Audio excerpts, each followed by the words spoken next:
Magandang hapon po at happy Sabbath po, sa ating lahat. Welcome po sa ating evening devotional program at ang mangunguna po sa ating pag-aaral ay si Sister Sweet Pedere. Pero bago po 'yan, tayo po muna ay aawit ng ating opening song at susunod ng opening prayer na manggagaling po dito sa ating kasamahan sa Zoom.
Tayong lahat ay manalangin. Ama naming Diyos na nasa kataas-taasan ng mga langit, kami po lubos na nagpapasalamat sa inyong pagbibigay at proteksyon po sa amin sa buong araw na ito.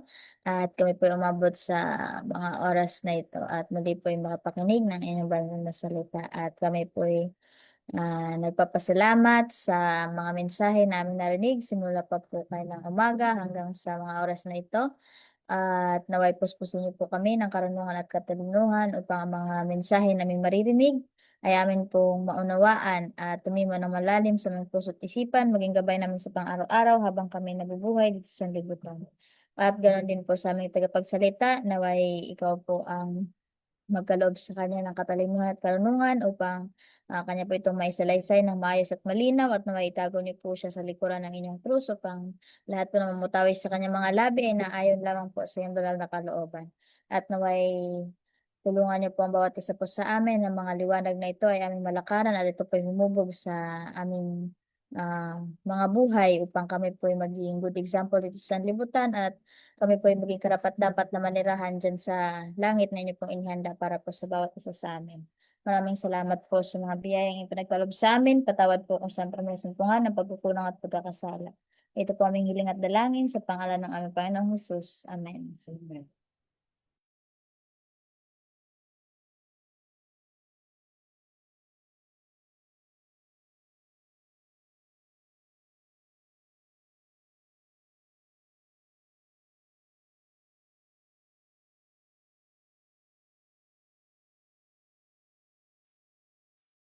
Gandang hapon po sa ating lahat at happy Sabbath. So sa hapong ito, ang ating pag-aaralan ay mula pa rin sa libro ng God's Amazing Grace na may pamagat Elijah's Example, March 21.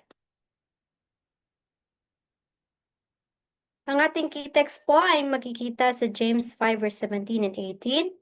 Elias was a man subject to like passions as you are, and he prayed earnestly that it might not rain. And it rained not on the earth by the space of 3 years and 6 months. And he prayed again, and the heaven gave rain, and the earth brought forth her fruit. When upon Mount Carmel Elijah, offered a prayer for rain.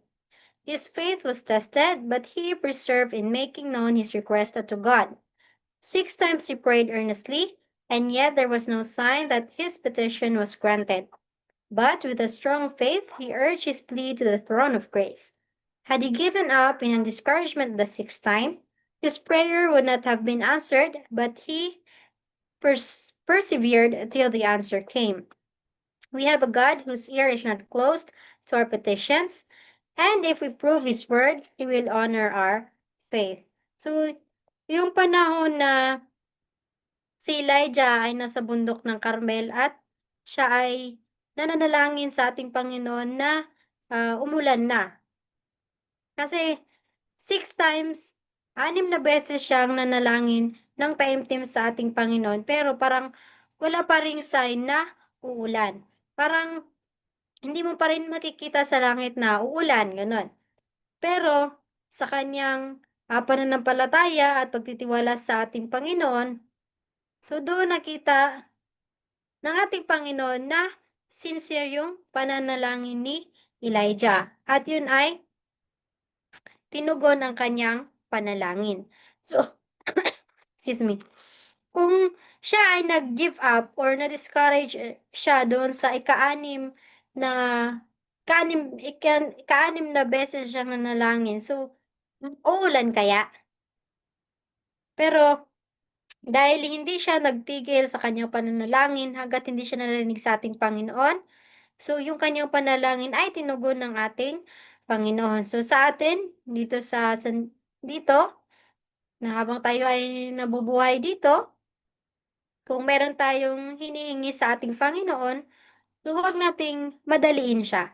Kasi meron siyang 3 sagot para sa atin. Oo, hindi, at saka maybe. So yun yung sagot ng ating Panginoon.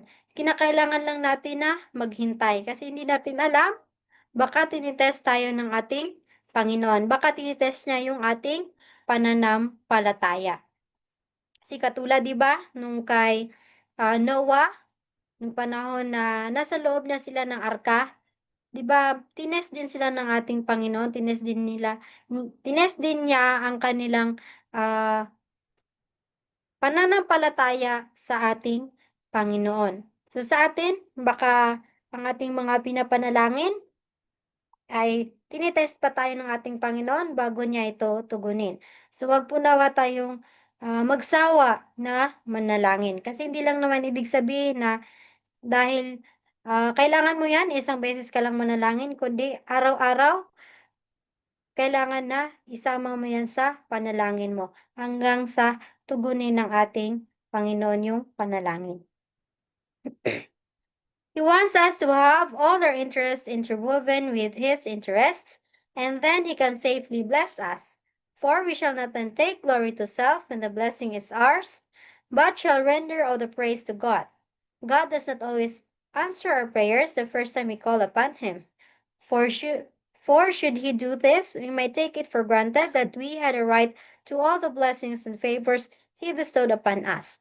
Instead of searching our hearts to see if any evil was entertained by us, any sin indulged, we should become careless and fail to recognize our dependence upon Him and our need of His help.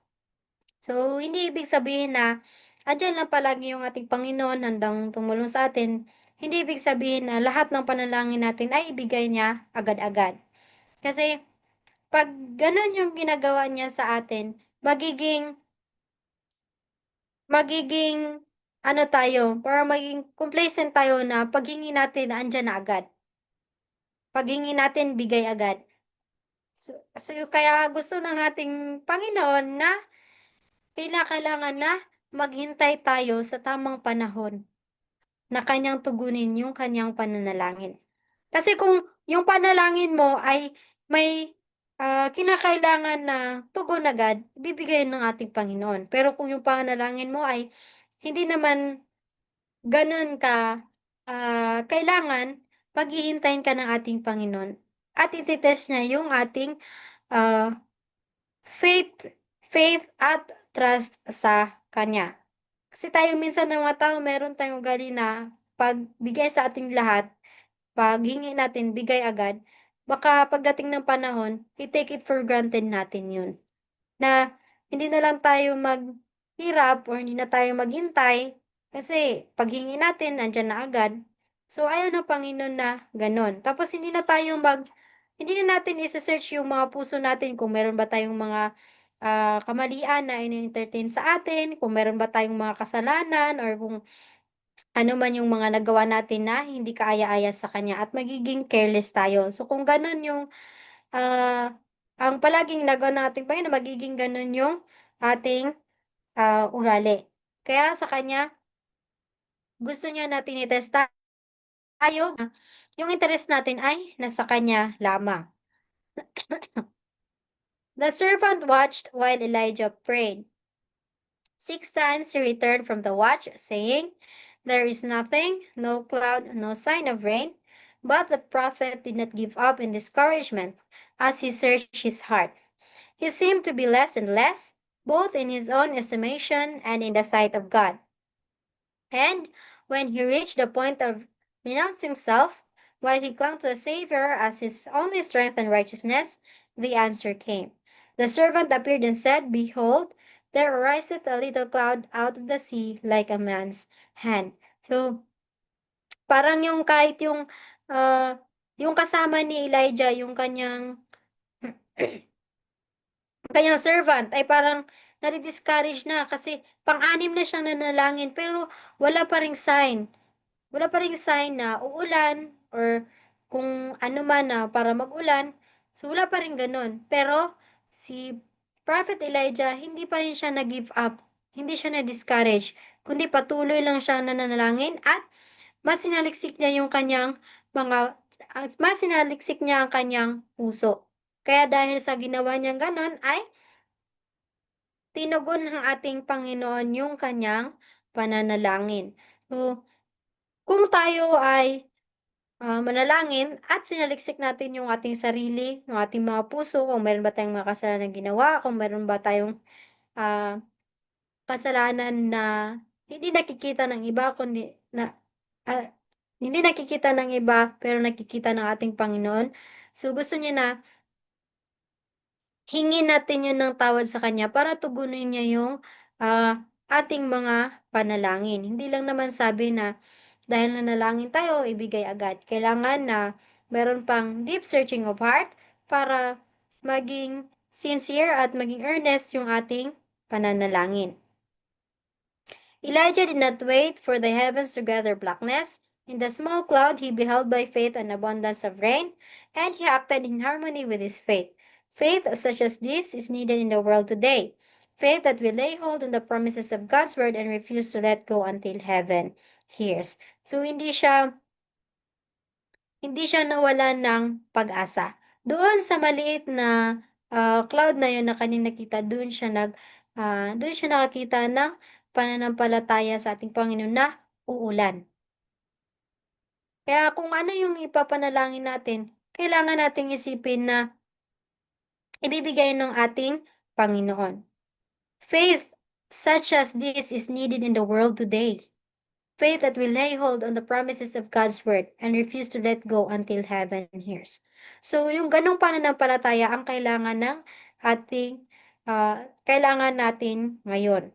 Na pananampalataya na yung mga promises ng ating Panginoon ay makakamit natin. Yun yung panghahawakan natin.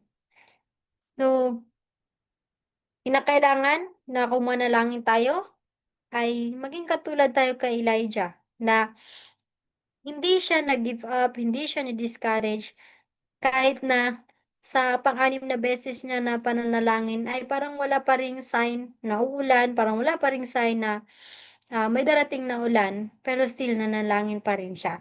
So, yun yung gagawin natin. So, dito sa devotional natin, sa hapong ito, tayo ay pinapaalalahanan ng ating Panginoon na kapag tayo ay mananalangin, kailangan, um, kailangan na sincere tayo, earnest, kailangan din na nakapagsaliksik na tayo sa ating mga puso para tugunin ng ating Panginoon ang ating pananalangin. At pakatandaan natin na kapag tayo ay mananalangin, makatandaan natin na tutugunin yun ng ating Panginoon. Hindi na nanalangin ka, yung isang halimbawa na may isang tao na nanalangin na sana hindi mag-ulan, pero pagtapos siyang manalangin, paglabas niya ng bahay, bumalik siya sa loob at nagkuha ng payong niya kasi baka umulan. So, wag nawang ganun. Kailangan na panghawakan natin yung pangako ng ating Panginoon. Kailangan pag manalangin tayo, magtiwala tayo sa Kanya. Kailangan wala tayong pagdududa sa ating Panginoon. So, yun lamang po at magandang hapon sa ating lahat.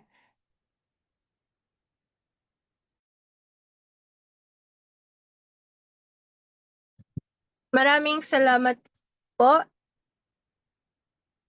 Sister Sweet, sa inyong pong pangunguna sa ating pong devotional na may pagkat na Elijah's example. So, napakinggan po natin yung kung papaano nalangin si Elijah na sinubok ang kanyang faith dahil hindi agad grinant ng Diyos yung kanyang panalangin. Pero napakinggan nga po natin na kinakailangan na magpatuloy po tayong magtiwala at manampalataya kung ano po yung nais ng Diyos para sa atin, lalo na kapag po meron tayong hinihiling sa Diyos or pinapanalangin sa Kanya, ay dapat po matutunan natin na maging magtiwala sa Kanya kasi kagaya nga po ng explain po ng ating tagapagsalita ay yung kasagutan po ng Diyos ay lagi po siyang nakikinig sa ating panalangin, pero may iba po siyang kasagutan sa atin kasi nga po kung po tayo ay nananalangin, minsan akala natin yun yung best interest para sa atin, pero yun pala ay hindi. So magtiwala lamang po tayo sa kanyang kasagutan. Kung hindi man po tayo i-grant ng ating panalangin, ay magpasalamat po tayo sa kanya. So, kung meron pa pong magdadagdag dahil napakaganda po na ating lesson, I welcome po kayo na mag-unmute at mag-join po sa ating pong virtual stage.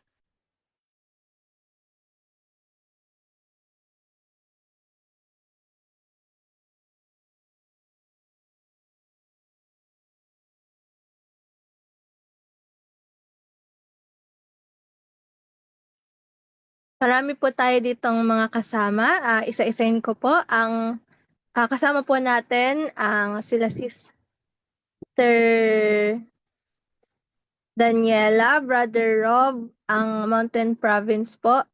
Sa panguna po nila Sister Aisa, pati na rin po si Brother L. Adansa at ang ating host po, sila Sister Main and Sister Kai.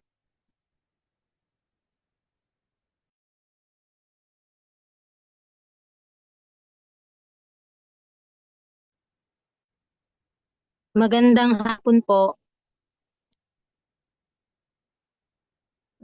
Ayan, so Magandang napakaganda hapon po po. ng ating, ayan, so thank you so much sa, sa speaker natin na nagpapaalala na muli sa atin ngayon yung message nito na kung hihingi pala tayo sa Panginoon, lalong-lalo na sa spiritual nating pamumuhay, minsan kasi ang mas need natin yung ano lang, material, ganun.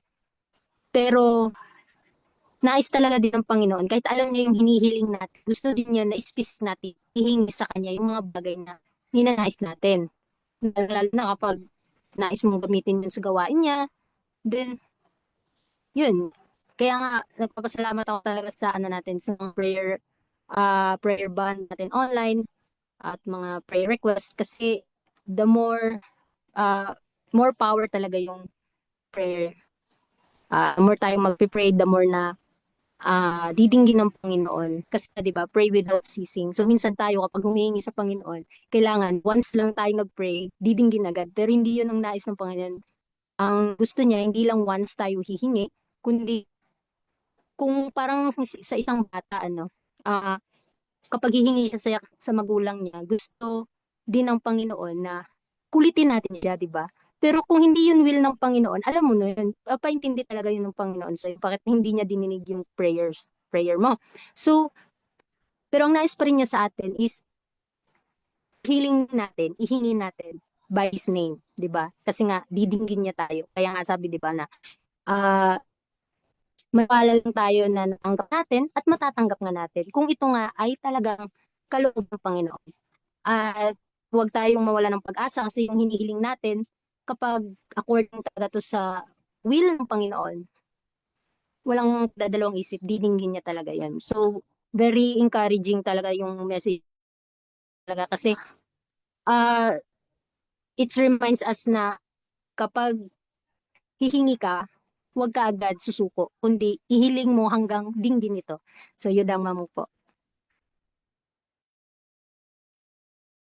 Thank you po, Sister Daniela, sa inyo pong insight. So, gusto ko rin po i-take yung opportunity na ito na invite po yung kayo po sa atin pong prayer meeting every Tuesday. So, nabanggit po yan ni Sister Daniela na yung importance po ng prayer band. So, kung na maganda po na Tuesday ay magkakasama po tayong nananalangin kasi nga po dun sa program po natin is dedicated po talaga siya sa ating pong samahan na mas maging united po tayo sa panalangin.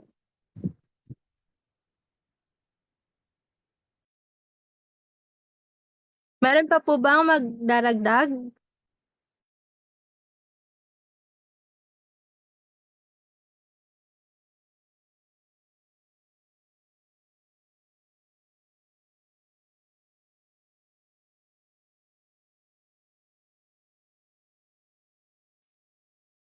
So kung wala na po at wala na pong magdadagdag ay tayo na po ay dadako sa atin pong pagtatapos. Awitin po natin ang ating closing song. Susunod po ng closing prayer ng atin pong speaker.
Tayo pong lahat ay manalangin.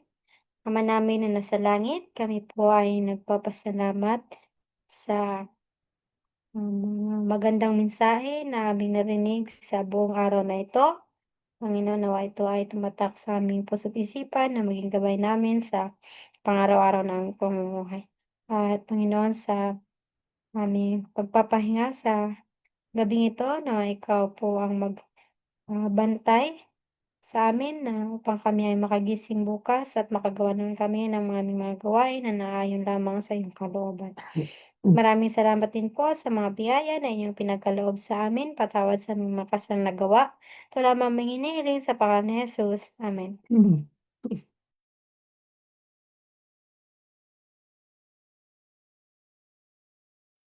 Maraming salamat po muli sa ating pong speaker, Sister Sweet, at maraming salamat po sa pag-join niyo po sa amin sa aming evening devotional, and magkita-kita po tayo sa atin pong pang-araw-araw na devotional programs. Sa umaga po, ang ating morning devotional ay nagsimula every 5 a.m. po at sa gabi naman po at 6 p.m. Yan lamang po at muli po ay Happy Sabbath and Happy New Week na din po.